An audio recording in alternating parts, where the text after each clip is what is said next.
जय श्रीराम.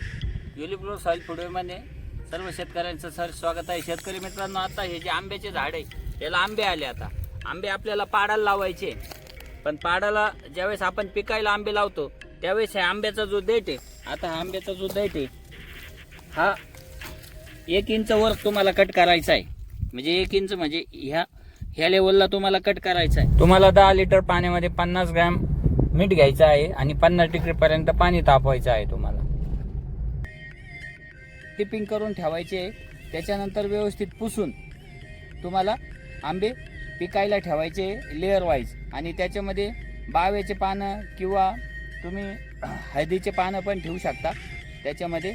त्याने आंब्याला चांगला कलर पण येतो आणि आंबे हे नैसर्गिकरित्या पिकवले जातात. याचं करायचं म्हणजे हे का करायचं त्याचं कारण सांगतो. आपल्या भारतामध्ये IVF सेंटरचं वाढतं प्रमाण, हार्मोन्सचे इनबॅलन्स होणे, छोट्या मुलं अर्ली मॅच्युरिटी येणे, वेगवेगळे कॅन्सर, वेगवेगळे आजार, हे सगळं जे आहे हे आर्टिफिशियल रिपिंग एजंट वापरल्यामुळे होणारे आजार आहेत. आणि जे केमिकलचं जिथं प्रादुर्भाव आला तिथं आपल्या ह्युमन फिजिओलॉजी जे आहे, आपलं जे शरीरशास्त्र आहे याच्यामध्ये अचानक बदल होतात, जनुकीय बदल होतात. त्यामुळे अनेक प्रकारचे कॅन्सर, अनेक प्रकारचे आजार होतात. तर हे असं पाप तुम्ही करू नका.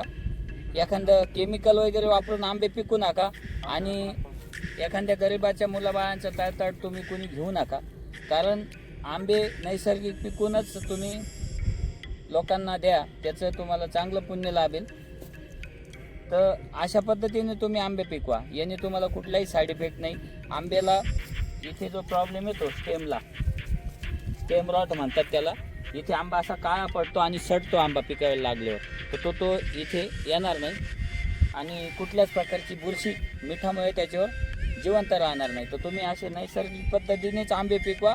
भले आपल्याला 2 रुपये भाव कमी भेटून द्या, पण नैसर्गिक पद्धतीनेच आंबे पिकून आपण दुसऱ्यांना देऊया.